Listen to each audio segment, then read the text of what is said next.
Hello everybody and welcome to Tale of Immortal. Now, in the last couple of months I've been playing Amazing Cultivation Sim, and you may have noticed that I took a big break after the last episode, and that is not because I hate the game now, but because I have actually been playing this game. And this will be a little look-see for an introductory video for everybody who may consider either playing this, buying this, acquiring it through other means, etc. So anyway, I hope to just get a little bit into this game. You can see I've already made a number of saves. I have already prepared one actually, specifically for this video. Now this game is interesting in a number of ways. Recently I got into Chinese fantasy novels, and honestly this is like the perfect game for that. Amazing Cultivation Sim was kinda, it was more like a remote than anything else. Now this, on the other hand, is very much a fantasy RPG sim, and it is largely procedurally generated. However, this does not impede the game from having lots of content. I am genuinely impressed by what the devs have done, and let me demonstrate this. I'm only going to go through essentially the tutorial in this video, but I wish to show you most of the things that the game has in store for you, and just generally give you a vibe for how this game is gonna play. So first of all, let's make our character. Let me skip forward in time.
Alright, so I made this character.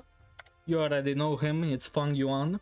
This game does have high potential for role-playing purposes. I have generally not really seen many people play this game in a role-play fashion.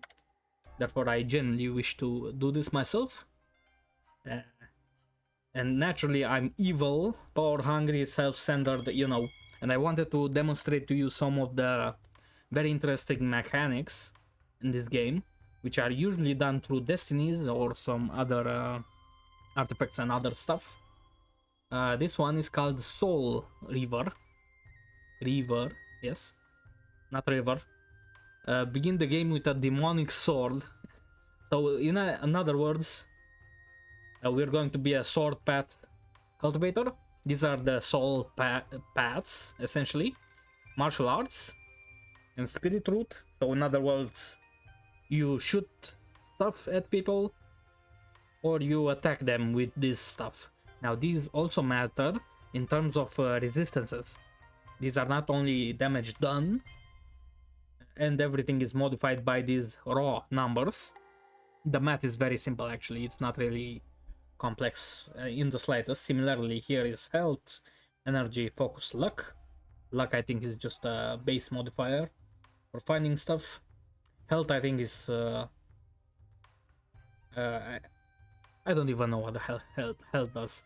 And this right here is the righteous or demonic sects alignment, which is essentially how much random NPCs,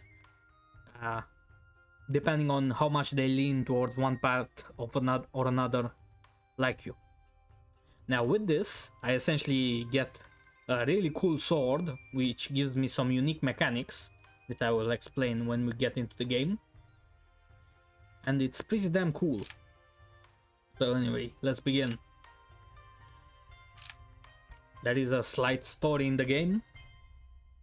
It's not like it's not heavily forced on you. You can make your own story, generally speaking, and there are many ways to play this game. So please do not feel limited by anything. And you can see manuals, all the skills in the game, every single one, both passive and defensive attacking, is completely randomly generated, which is crazy, you know? Like, in pretty much every other game, such things are just hard-coded. You can either pick A or B. But no, in this, if you just re-roll enough, you can get the exact thing you can want. And there is a lot of variety, let me tell you. This is Pangu. This is the guy that created the world, apparently. I never finished the game, actually. I got pretty close in one of my saves, but I did not finish yet. So I do not actually know the canon ending, and I think there are 5 endings in the game. So here is just some your background based on your traits. Oh, and there's something in the forest.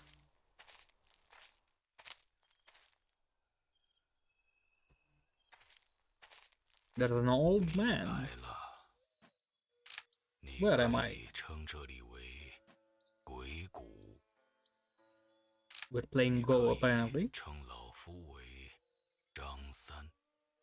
这盘棋已经下了3000年了，没有开始，也永远不会结束。This is kind of reminding me of the constellation map in Reverend Insanity, actually. 问得好，问得好。你是谁？你来自哪里？你要去哪里？啊，小友，不如我们先手谈一盘如何？我可以让。Alright, so here we have these divine artifacts, or I don't know what they're called.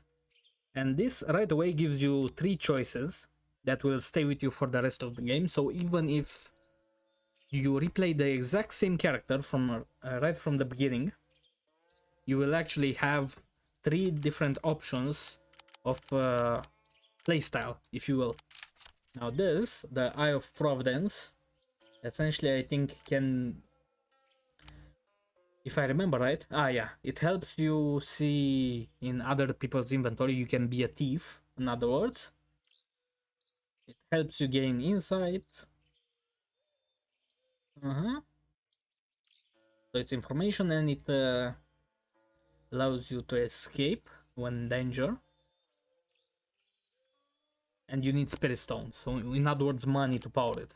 This is not that interesting, frankly, but it is pretty strong. Every single one of these is pretty damn strong.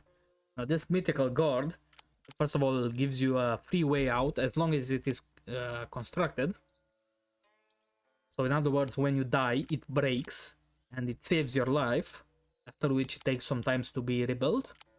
And it is essentially turns this game into Pokemon. If I'm gonna be completely honest, you can capture random monsters in the world and you can use them. You can even turn them into people and interact with them just like with people. And they can also bring you materials and all sorts of stuff. This, the Bagua Jade, is honestly one of the more interesting ones, even though it's got like no base thing that helps you. It can you can give half of it to another person and you can call them in the middle of a battle, which is very interesting. For you see, you can get a sugar mama you can you can fuck your way to victory in this game, which is a tremendous thing. Of course, I'm going to choose this because I'm just that kind of guy. I do love me some what do you call them? Spirit stone rich jade beauties, you know? And here we are in the game, and you're gonna experience our unique ability very quickly. Uh-huh. So you're supposed to go to Tianyuan Mountain? No thanks, I do not need instructions. So here we are in the game. We can left click, you have skills. You can left click to do a basic attack. Now because we have that special dynasty, I mean destiny, we got a sword that fights for us, which lets you punch well above your weight. However, it does come with a heavy cost, and I'm going to explain that when we get into the actual open world part of the game. Oh, here we are introduced to random characters. So this person is evil. It's a wicked righteous person, demon of the north. It really tells you something about the righteous people in this world. And let me tell you, they do not act like good people just because they're part of the righteous sect. I can assure you of that. And this person is demonic cultivator, and they're gonna kill each other, but of course the heavens get annoyed by this, and you know, a tribulation does away with them. Now here I come, and this person says, oh, they are injured. What should I do? Help, kill, observe, let me take. Observe. Tier 1 person, so there are 10 realms, you know, you gain levels essentially in this game. That's kind of the point. Well, we are Fang Yuan, and you already know what I'm going to do. Now with this demonic person, well, I could help them, but no witnesses. That's just how I roll. And we get some stuff from them. Some Winchi shards. I forget what the hell this does. And some random junk. This does not matter so much. And we get into the game. We are now about to get into the game. We see a town. Here we are on the map. This works. It's a turn-based game. You see, here are the days, and here are the months. You can even skip the months. And here is the entire map. The regions themselves are keep the same name no matter the playthrough, but the area is procedurally generated, and the world is pretty damn big. Pretty damn big. Sometimes I wish it were bigger, but you know. Now with our special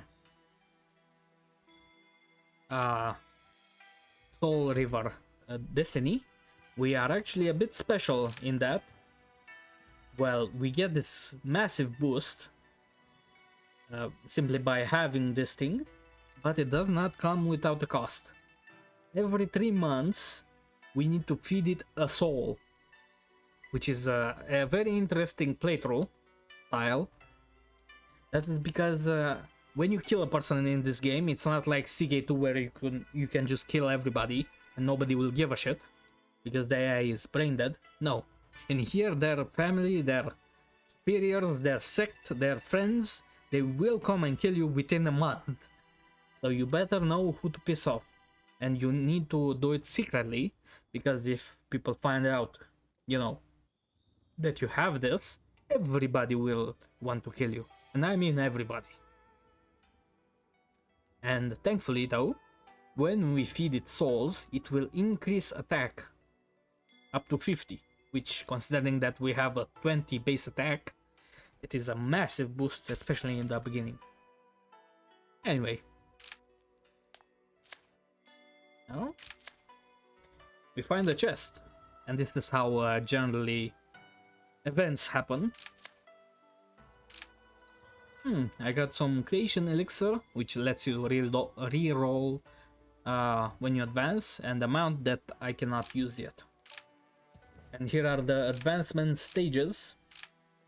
Now the gameplay with this is actually pretty interesting, and I will explain it when we get to that point. But essentially, every single stage has 2 breakthroughs, you see, which you just need to buy pills, that's it. And then you need, at every stage, there is a major breakthrough up to the next realm, which, depending on how poor you are, gives you different bonuses. So for example, and this is how it works for every tier, so you need not worry about having the wiki open all the time. Every single one of these chi and other such similar materials comes from a place that you farm on the map. So in other words, you need to find a patch of land and you need to farm it. There you go. These drop from monsters, which can be found usually in some kind of cave where you need to pay money for some reason. Don't question it.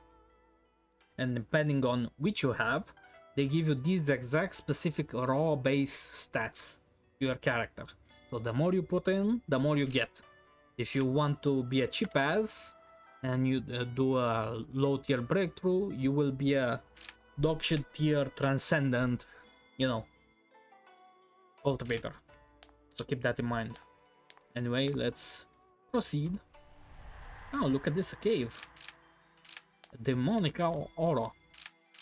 Let's enter the cave and show you how the actual gameplay is like. So it's sort of a point and click adventure. Here we are a sword cultivator. So we shoot swords and boom boom boom, we kill people. There you go. Of course, at the beginning of the game you only have really a very limited amount of skills and potential, but as you get on with the game you become more and more capable and builds become a reality. So here we are in the city, we can interact with any and all of these people. Let's talk. Small talk. She hates me, of course. Anyway, let's go to the tavern, ask for information. Where is Yitian Mountain? Someplace. We need a flying mount, apparently. I say do not worry so much about it. You can also ask a bunch of things. If you do not know how to do a bunch of stuff, there is also usually a base quest here that tells you. Alright, you can also rest. But for now, let's get to this village.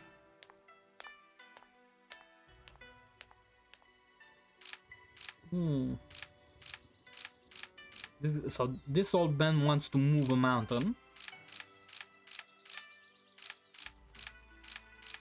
Tremendous. Let's ask this guy.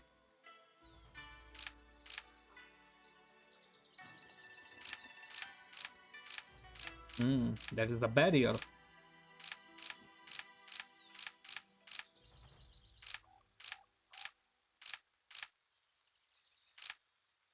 So we need to go investigate. Let's see what this quest has in store for us. So we approach the cave. And then we find a lady, a jagu. Apparently it's a mythological whatever, you know. And this is a scripted fight. So you can just die. Although we have this magical artifact, so, you know. We could actually kill her, I think. But, hello, are you not gonna kill me? Hello? I do not remember her taking maybe I got oh yeah, she needs to transform. That's why. Didn't kill me yet.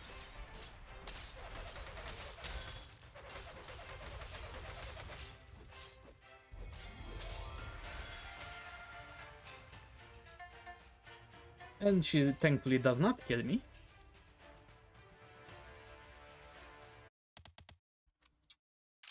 We run away. Let's get back into town. You can actually just beat her and skip this thing, but it's better if you do this tutorial the proper way. Let's take a rest.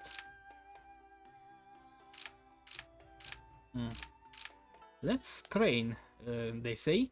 So on the world map you can find these areas with blue stuff in them, and you can cultivate and you can get XP. It's usually cheaper to actually do it in a sect or something. Then if you want to actually advance, you need to go to the market, buy a chi refining pill. There you go. And we put it in here, and congratulations. And you get some base stats. And we can also find some manuals in the store. So, and let me right, let's buy one of these and one of these. So in the gameplay, the way that things usually work, so you have 4 main skills, attacking skills.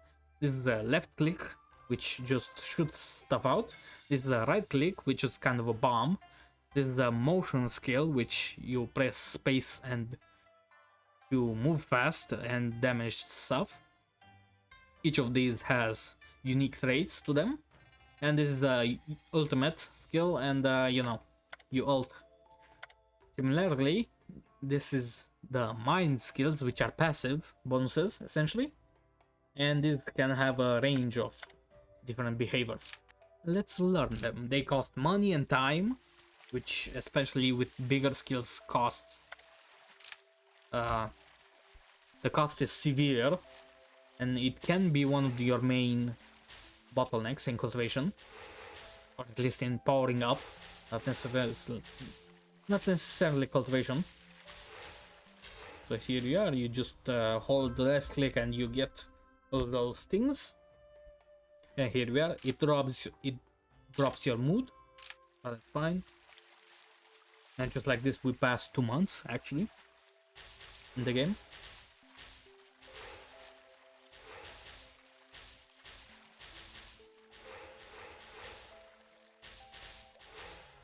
And there you go, we learned those 2 skills.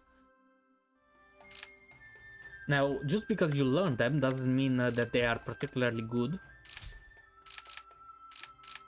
I need to challenge Jagu, and so you can see here, you not only need to learn the skills, but you need to upgrade them. Now you can do this through simply using them, or you farm some stones and other materials, and you click this button, you comprehend, you cultivate them, you unlock the skills, and then you can re-roll them actually, so you can get them near the maximum amount that you know, these skills allow. There is also a similar resource cost here. Similarly for this and for all the other skills, you can also unlearn shitty skills. But we need to skip the month. Now let's challenge the Jagu again.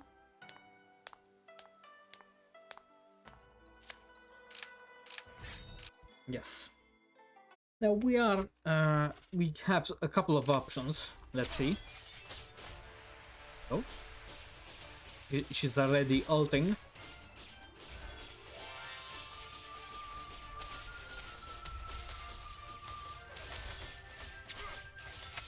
There we go, we killed her.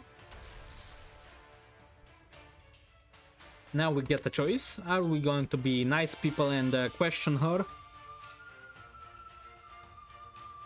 Or just kill her? Well, I'm evil, so you know, you already know the answer.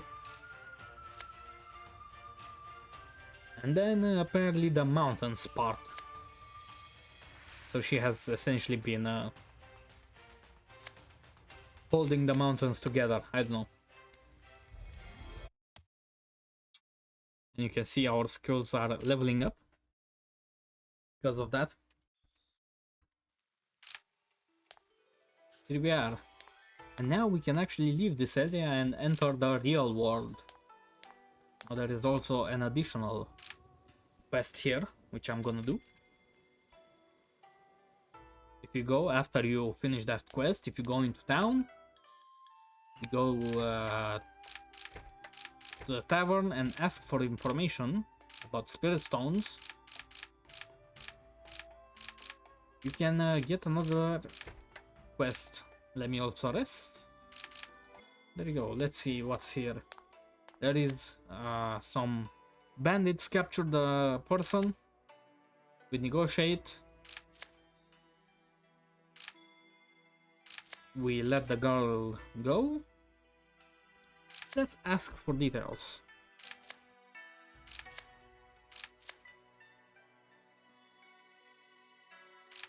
Let's believe him. Just, you know, just in case. I hope I'm doing this right. I honestly don't remember the correct choices. I think we need to go here. I think I did it wrong.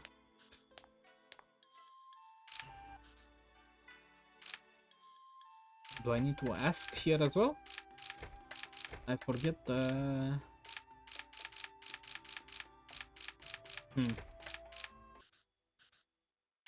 I forget the correct way.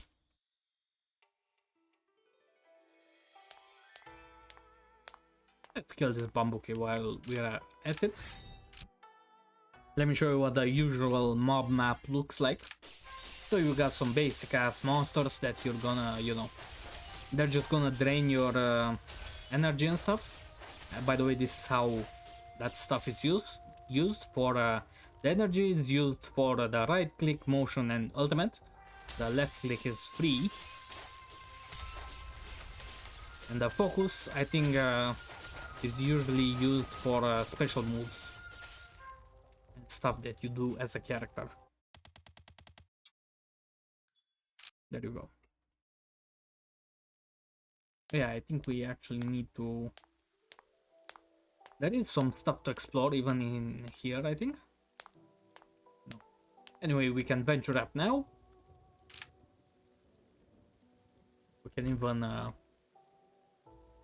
pick up this little bit of chi to get some XP. Doesn't hurt.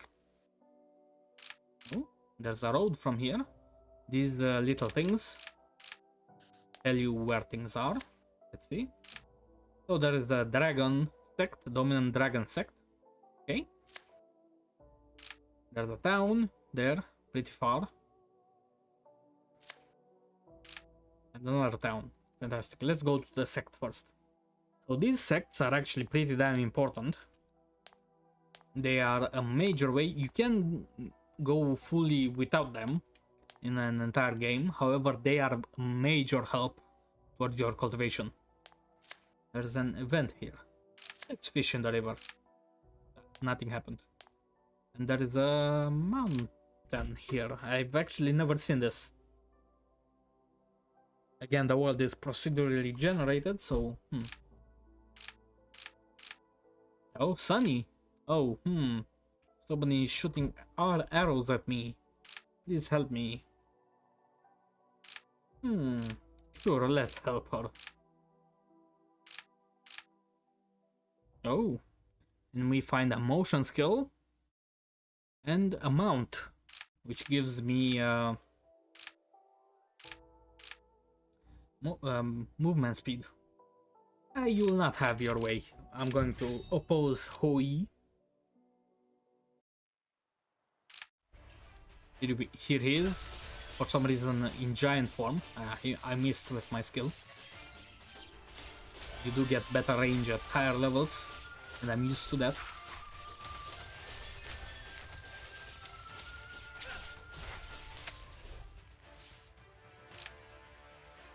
Oh, so she's not a girl, it's a three-legged crow. Amazing. I just want to fight him. He deserves it. and now he's going to give you a stupid quest, but from here on out you are essentially free. You can do his quest, but it requires you to go to some godforsaken place, and it is simply not worth it. From here you are officially on your own. So let's see this sect. I want to see you. I want to tell you a little bit about that before we end. So here we are at the sect. Am I qualified? So this is a demonic sect. Here you can see the main martial arts. This determines what kind of manuals they have available. Now sects are very good for a couple of reasons. First of all, actually let's apply. And let's skip the month. I can show you in person. So first of all, they got a tournament. Sure. Oh wow, this one is pretty damn full. Usually they're pretty empty, but okay. Let's see how. As you can see, they. Oh wow, they're kicking my ass. Hold on. Hold on. Oh god, I nearly lost there. As you could see, that there was some live commentary there. Pretty funny thing. And everybody else is fighting too. Now there is some pretty deep like mechanics to the sect system in this game, and it's honestly pretty impressive. Especially things like yearly fights, yearly arenas. You essentially compete with other sects from other regions. There's a tournament, which is honestly very cool. I've never seen such mechanics in the entire game. Of course, we're not gonna see it now, but just so you know, it exists. And if you are in a management position, so to say, you get to control the people, and you can, you know, you can help build people up, build up an actual sect made up of NPCs, of course. Or you yourself could be that, you know, disciple rather than management. Similarly, you can be a tech leader.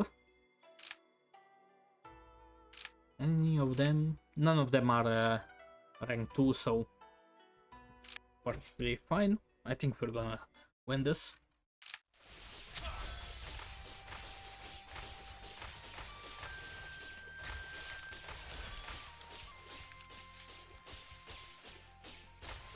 This guy is a water cultivator, and there is no like, what do I say? There is no feng shui mechanics or anything like that. In this game, you can just fight. Every build is viable, technically speaking. I'm using some items too. This guy is tougher than I imagined. There we go. I think we're guaranteed to win anyway. I mean, to get a spot. But let's do it in style, you know. All right. So me against Chang Mo. She's a wow. 55 fire for a key refining 1. I think she will actually beat us. I think she has a bright future. Let me tell you that.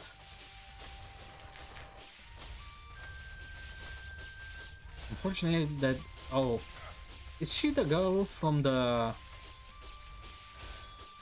I met earlier, or no? I'm not too sure. Oh, yes, we won. That was very close, but we persevered and we won. And now we are in a sect. Now we start. Oh yeah, and they have rules stuff. Let me show you. Because we won.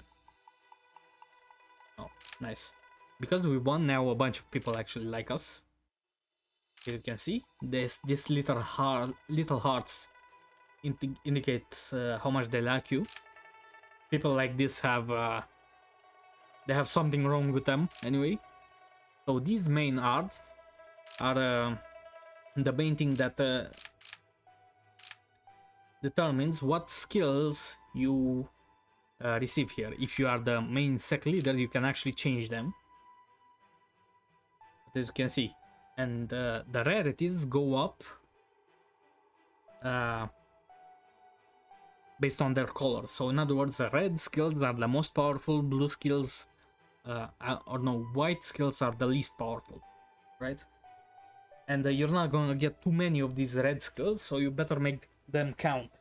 They also have requirements, and you cannot simply level up a singular sect forever, because you need to move up a tier. So in this area that we are now, Yongning, you can only go up to tier 2 foundation. Tier 2. The next area is 3 and 4 and so on. And everything now is no longer dependent on money, but rather sect contribution. And you do missions for that. And you can also go to the treasure pavilion and unlock stuff here. Mainly fruits, which give you base skills, base attributes. And you can also get materials for your breakthrough. So one of these. So you no longer have to farm so much, right? You also get a wage. You can also be promoted from initiate to disciple and true disciples. These are the ones who are like the main workers. Now the elders, grand lords and sect leader, these are the management, so to say. And we can see it is the structure of the clan. We are right here. Technically our superiors is this guy. Interesting. And if you are their direct disciple, you can actually learn from them, which can be very advantageous to you. You can also take a look at our leader. She is reborn level, so she is giga powerful. Look at these numbers, right? Meaning that this sect is itself very powerful and exists in all the regions up until the very last one.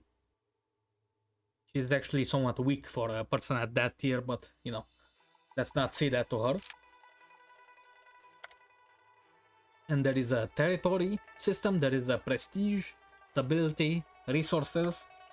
You can see that here. For our sect, for some reason there are no resources on the map here. They usually have little lines connecting them to resources. But you can see, we can expand at 100 members. And you can see the amount of money that we have. And our influence, which is about equal to everybody else, it seems. This one is the weakest one. And we can also see the rules. So we cannot have familiar relations with somebody from a hostile sect, which can be hard. And these things, I forget what they are. Oh yeah, I think they are these things here. I think they give you some kind of boost to opinion, I forget. This is also the storage. So anyway, oh yeah, and they have a big dragon, which protects the sect if we command their attack. You can also attack and do actual warfare in this game. Anyway, I think I'm gonna cut it here because this is dragging along quite a bit. But I hope you enjoyed this. I hope this has motivated you to try out this game at least. It is one of the best, in my opinion, games related to Chinese fantasy. So yeah, I hope you give it a try. Thank you very much for watching. Let me know if you want me to do a full playthrough of this. Thank you.